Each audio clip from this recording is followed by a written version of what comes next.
He just changed altogether. He's changed from what he was. He's not the same as what he was at first. I don't know what he's trying to do. I think he's conceding to to some sort of popular taste. I think it's a bad thing. I think he's prostituting himself. I like his earlier records as on his freewheeling LPs, etc. But this I just can't stick.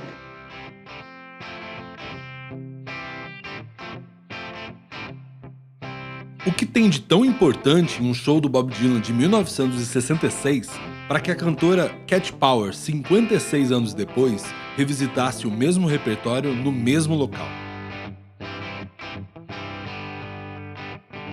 E o que ele fez de tão grave para o acusarem de se prostituir e ser um traidor do movimento folk?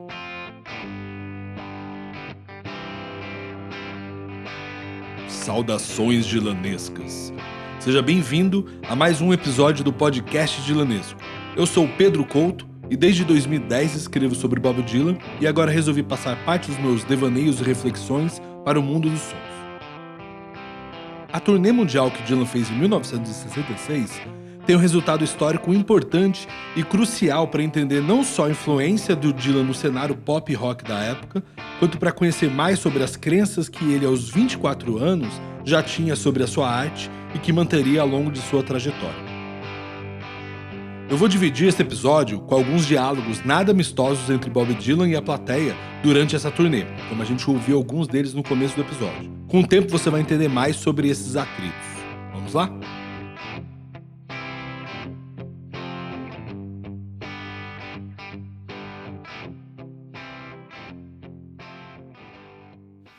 And I like all my old songs.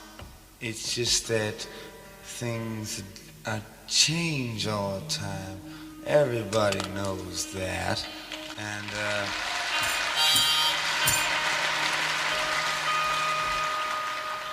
Primeiro, eu vou fazer uma breve contextualização sobre como Bob Dylan se aproximou do rock desde que chegou a Nova York em 1961.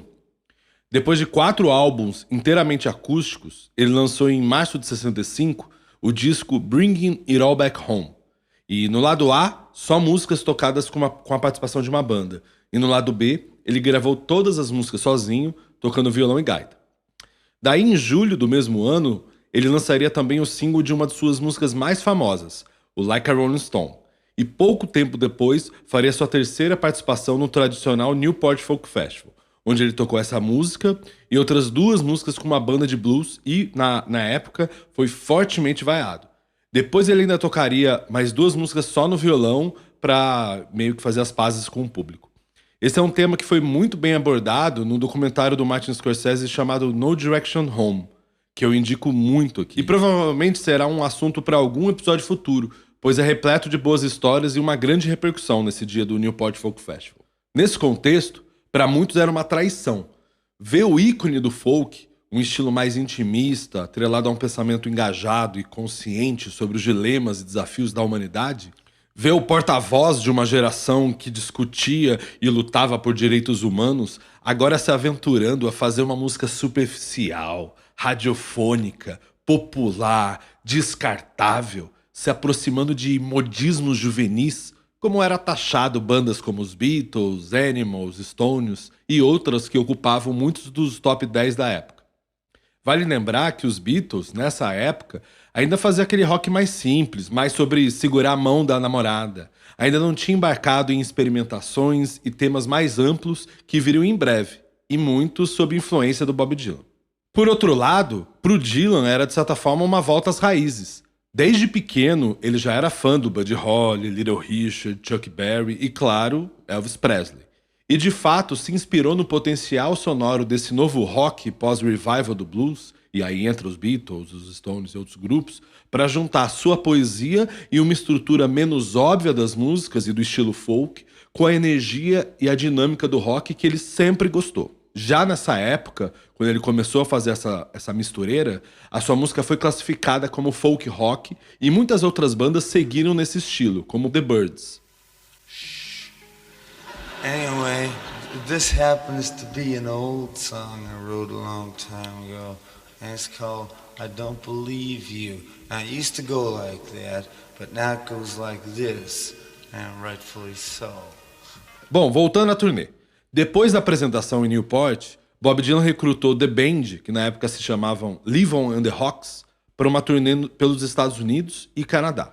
O show era dividido com uma primeira parte só com Bob Dylan sozinho no violão e gaita e uma segunda parte com a banda toda. Apesar de Like a Rolling Stone já ser um hit e um outro disco recém-lançado, Highway 61 Revisited, já alcançar o top 3 da Billboard, os fãs que iam ao show, em sua maioria, queriam ainda aquele velho ícone folk. Então a primeira metade eram aplausos e delírios, e a segunda parte era um misto de aplausos, mas em muitos shows teve vaias, xingamentos e até abandonos. O pessoal saía fora. Ao fim dos shows de 65, o baterista Levon Helm, líder da banda de apoio, não aguentou a pressão de tocar para um público que odiava o que estava sendo feito e pediu para sair. Vale lembrar também que durante parte da turnê de 65 e começo de 66, o Dylan ainda fazia visitas à cidade de Nashville para gravar o seu próximo disco, Blonde on Blonde, e dessa vez majoritariamente acompanhado de uma banda local. O disco só seria lançado depois da turnê mundial, no meio de 66.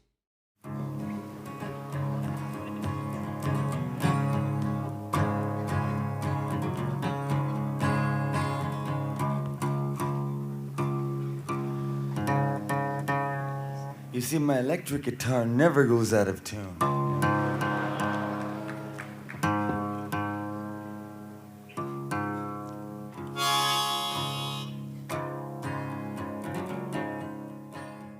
Bom, agora chegamos finalmente a 66.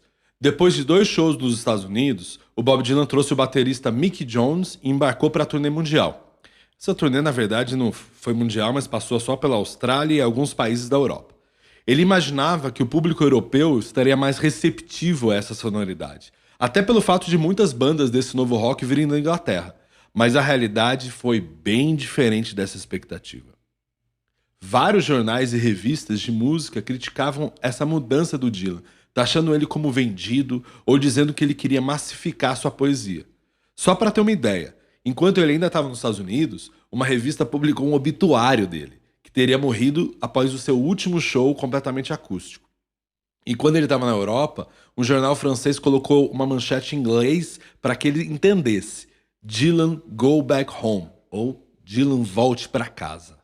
Os shows da turnê, apesar da maioria estarem com os ingressos esgotados, seguiam o mesmo roteiro: paz, amor e harmonia na primeira metade e tiro, porrada e bomba na segunda. E o mais curioso é que o Dylan parecia se alimentar com essa revolta. No set acústico, ele demorava um tempão afinando seu violão e ainda comentando que a sua guitarra nunca desafinava. No set elétrico, ele respondia com sarcasmo e desdém os impropérios, além de fazer introduções longas, contando histórias delirantes antes daquele soco sonoro. Era como se ele quisesse instigar aquele levante contra ele. O baterista Mick Jones lembra que entre um set e outro, ele viu o Bob Dylan ficar cada vez mais empolgado, como se estivesse ansioso pelo embate. O Mick falou em uma entrevista: no intervalo, ele começava a se animar. Ele estava andando pelos bastidores com sua guitarra elétrica. Ele não via a hora de entrar no palco e fazer rock and roll. Às vezes, todos nós agimos de uma forma bastante incomum. Nossa atitude era de foda-se o público. À medida que a turnê avançava, Bob Dylan parecia se divertir cada vez mais, a cada dia. Assim que ele colocava aquela guitarra Telecaster preta, estava pronto para o rock. Ele pulava no camarim. Ele não via a hora de subir no palco. É verdade que, às vezes, Bob mal encarava o público no set elétrico. Ele tocava para a banda. Era lá que seu foco estava, em nós. Nesse ponto, também é importante comentar sobre os usos e abusos de drogas durante esse período da vida do Dylan.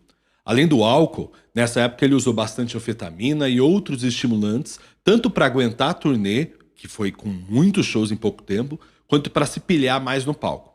E ele ainda precisava honrar com diversos outros compromissos. Terminar o seu livro de poesia, o Tarântula, conceder constantes entrevistas para uma imprensa que desdenhava do pop e não entendia nada das inovações poéticas que o Dylan fazia, e ainda filmar o seu dia a dia para um futuro documentário que mal viu a luz do dia, o Eat the Document. Tem no YouTube para quem quiser ver, e eu vou colocar o vídeo lá no Dylanesco. É interessante, mas é meio bizarro também. Oh, you people are wonderful. Yeah, you are the greatest people. Oh. Oh, why don't you just all say what you want to say for a minute? Oh, come on. Say anything you want to say for a whole minute. I gave you 1 minute. You gotta watch. Everybody gotta watch. Oh, yes, yeah. Oh, you're just marvelous.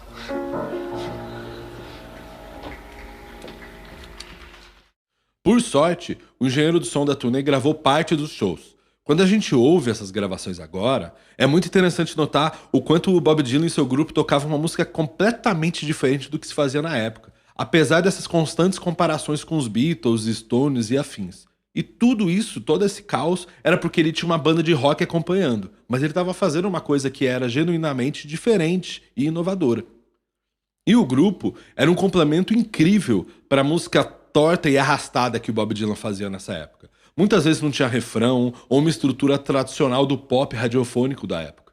Então era interessante ver toda essa referência folk dentro desse contexto, dessa sonoridade rock. Mais sobre a banda. Além do baterista, que era um pugilista na forma de tocar, o Mick Jones, também tinha o Robbie Robertson na guitarra, o Rick Danko no baixo, o Richard Manuel no piano e o Garth Hudson no órgão. Todos eles, tirando o Mickey, virariam o The Band. Para mim, os grandes destaques são o guitarrista Robbie Robertson e principalmente o Garth Hudson. Os dois faziam pequenos solos intercalados entre os vocais do Dylan que criavam um diálogo muito interessante, como se fosse uma dinâmica de pergunta e resposta. Existem muitas músicas que são incríveis nesses registros, mas talvez a Ballad of a Tin Man e Like a Rolling Stone sejam os pontos altos dessa parte elétrica. Eram duas músicas que fechavam o show e quando o Dylan parecia estar mais no seu ápice de energia. A parte acústica era mais instável.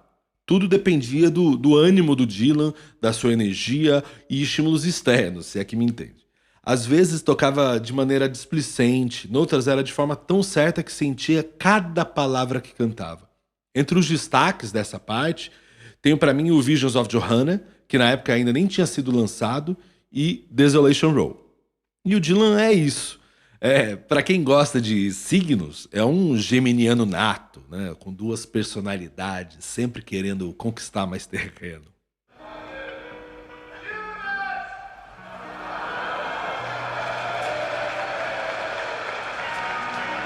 I don't believe you.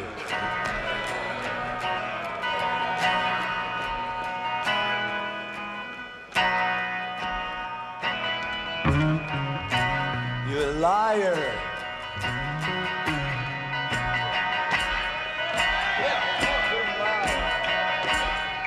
Bom, espero que eu tenha conseguido passar um pouco sobre a tensão que havia nesses shows. E agora o ponto alto, que tornou essa turnê ainda mais histórica. Durante sua passagem pela Inglaterra, o Bob Dylan era constantemente criticado. No show em Manchester, no Free Trade Hall, no dia 17 de maio, uma pessoa da plateia gritou o que ouvimos agora há pouco. Judas! E Dylan responde: Eu não acredito em você. Você é um mentiroso. E vira pra banda e dá a letra. Toquem alto pra caramba. Não vou falar a palavra aqui, né? E daí o engano com os shows em Londres, no Royal Albert Hall. Nos anos 70, um disco pirata com esse momento histórico circulou no mercado paralelo como se fosse desses shows londrinos, quando na verdade tinha sido 10 dias antes nesse show em Manchester. Durante todo esse tempo, as pessoas achavam que o incidente de Judas tinha sido aqui. Só em 98 que isso foi esclarecido, que não foi em Londres, mas em Manchester. De qualquer forma, os shows no Royal Albert Hall, nos dias 26 e 27 de maio, teriam outra importância. Eram os últimos shows dessa turnê. O Dylan tiraria algumas semanas de férias e já tinha shows marcados para o segundo semestre do ano. Mas aí um acidente de moto no fim de julho de 66 daria uma pausa nos shows. Na verdade, há quem diga que foi uma desculpa para um sabático, né? Esse acidente não tinha sido tão grave assim. Mas ele só iria retomar a turnê 8 anos depois, em 74, novamente com a The Band e dessa vez com o Levon Helm de volta na bateria. Ainda sobre ser chamado de Judas, o Bob Dylan relembrou esse momento em uma entrevista que deu lá em 2012. Judas, o nome mais odiado da humanidade. Se você acha que já foi xingado, tente superar esse. Sim. E por quê? Por tocar uma guitarra. como se isso fosse algo comparável a trair nosso Senhor e entregá-lo para ser crucificado. Os 2 shows estão na íntegra nas plataformas digitais. O show de Manchester foi lançado oficialmente em 98, no Bootleg Series Volume 4, e aí ele é chamado de Royal Albert Hall, entre aspas, e o show The Real Royal Albert Hall foi lançado em 2016, junto de uma caixa completa com todos os shows que foram gravados dessa turnê, um total de 36 CDs. O jornalista, crítico musical e meu grande amigo Marcelo Costa, ele percorreu todos os CDs alguns anos atrás e escreveu sobre essa viagem no tempo no seu site, o Scream and Yell, que eu indico fortemente. E aí eu pedi para ele falar um pouco sobre as suas impressões dessa turnê. Olá Pedro, tudo bom? Prazer imenso estar aqui no Dilanesco. Muito obrigado pelo convite. Aqui ainda mais para falar de Dylan 66. Para mim, o Bob Dylan que a gente conhece hoje, ele é totalmente gestado nesse ano. Imagina, né? Sair para tocar todas as noites e ser vaiado e xingado como ele foi em 65, desde ali do festival de Newport até o final da turnê britânica. Em 2016, inclusive, marcando os 50 anos dessa turnê, às vésperas dos áudios entrarem legalmente em domínio público, a Columbia Legacy Records colocou nas lojas o box de 66 live recordings, com 36 CDs que registravam 23 shows dos 47 que o Dylan fez na turnê mundial daquele ano. Acho que a melhor definição para ouvir esse box foi dada pela revista Uncut. Ouça como se você estivesse assistindo uma série de TV, acompanhando o drama daquela série capítulo a capítulo. É exatamente isso, sabe? Porque é realmente impressionante acompanhar a violência com que a plateia reage à parte elétrica daqueles shows do Dylan daquela turnê. O show de Manchester, que ficou famoso, né, pelo Grito de Judas, ele exemplifica muito bem esse drama. Só que aquilo ali já vinha acontecendo em diversos shows anteriores. 3 dias antes, em Liverpool, tem um monte de gente gritando traidor, mandando ele voltar para casa, né, go home, e tem uma voz salta ali no meio do zum zum zum, né? O que aconteceu com a sua consciência? Um cara pergunta para ele no meio da barulheira toda ali, sabe? 2 dias depois de Manchester, eles tocam em Glasgow e o caos é tão grande que a gente não consegue imaginar como que não descambou para violência física. E ele só provocava, né? O Dylan só provocava. É muito doido, porque ele segue ainda tocando para Edimburgo, Newcastle, Paris. Ali você tem uma frase dele que ele fala ali, que é: eu quero sair daqui tanto quanto você. Ele vira para alguém do público e fala isso, né? E depois ele termina com 2 noites no Albert Hall em Londres, com Beatles e Stones na plateia, né? Só isso, né?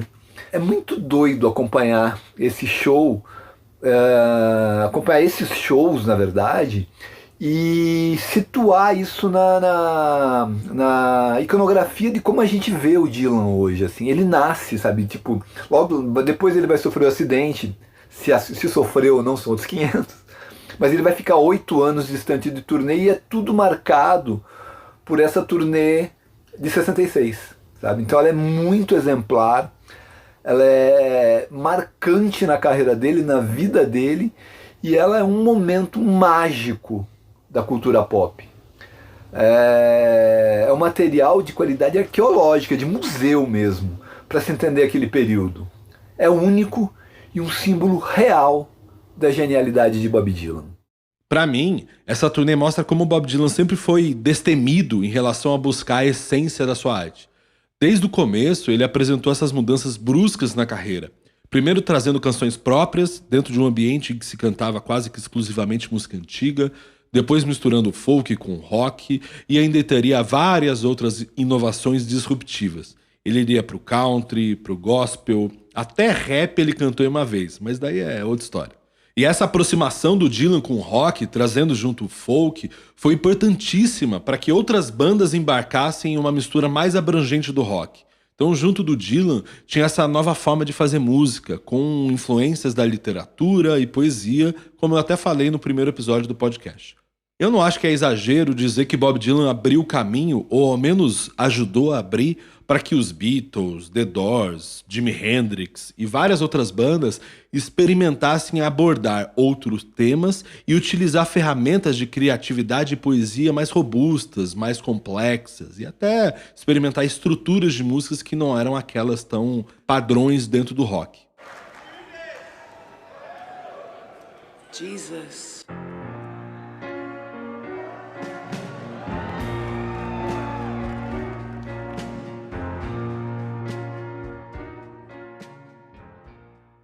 E agora sobre a relação com a Cat Power.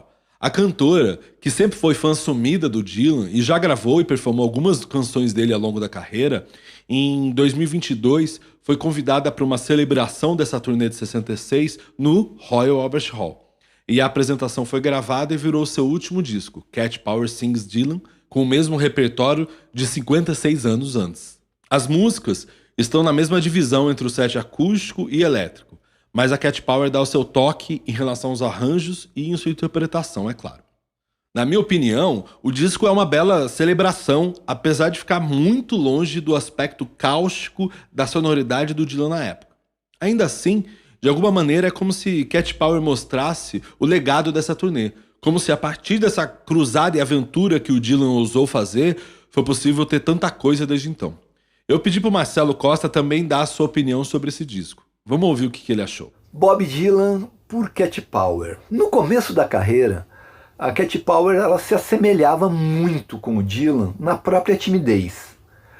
Aquele Dylan inseguro que muitos acabaram de ver no documentário A Noite que Mudou o Pop, aquilo ali era a Cat Power no começo da carreira. Ela fez um show no Sesc Vila Mariana, em São Paulo, em 2001, em que ela pedia para o público não aplaudi-la, porque ela ficava com vergonha e ficava toda tímida, retraída, e logicamente o público aplaudiu e ela ficou toda envergonhada, tal. Aquilo ali é o Dylan do documentário, sabe? O que acontece é que toda exposição pela qual uma artista da qualidade dela passou nos anos posteriores lhe dá uma certa segurança, né? Uma coisa de palco mesmo, assim, punch, para ela conseguir disfarçar a timidez e mostrar muita maturidade ao vivo. Como ela mostrou no Pop Load de 2022, que foi um showzão, sabe? E essa qualidade de intérprete, de voz, que ela traz para a recriação que ela fez desse show de 66 do Dylan. Paralelamente, sabe, é sabidamente corrente que o Dylan não é um crooner exemplar. Ele não tem uma voz límpida, inclusive, muito pelo contrário. E todas as vezes que alguém se debruça sobre o repertório dele, como o Bryan Ferry fez no Dylanesque, um álbum de 2007, eles nos mostram mais ou menos como aquela peça musical pode ser recriada de uma maneira muito próxima da perfeição de arranjo e melodia. Aquilo que a gente vê numa partitura de música, sabe? Só que a música pop, o folk, o rock, eles não trabalham com a perfeição como uma necessidade intrínseca. Ou, vamos olhar pelo outro lado, são estilos que permitem a imperfeição, sendo que muitas vezes a imperfeição é o que valoriza aquela canção, aquele disco. E o Dylan, tanto quanto o Neil Young, por exemplo, eles trabalham exatamente nessa brecha.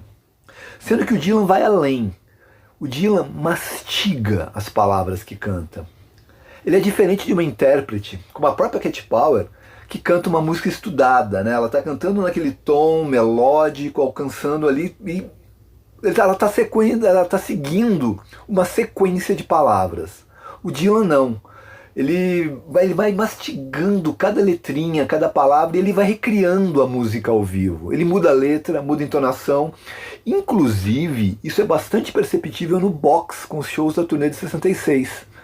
Os shows são sequenciais, numa diferença de uma semana, em 3 ou 4 shows, ele toca a mesma canção, marcando palavras diferentes na letra. Como se ele estivesse querendo comunicar algo para aquela plateia específica, sabe? Ou naquele dia, aquela trecho da letra era mais importante, sabe? Então o disco da Cat Power é o disco da perfeição plástica, é o disco saindo direto da partitura, e é bonito demais.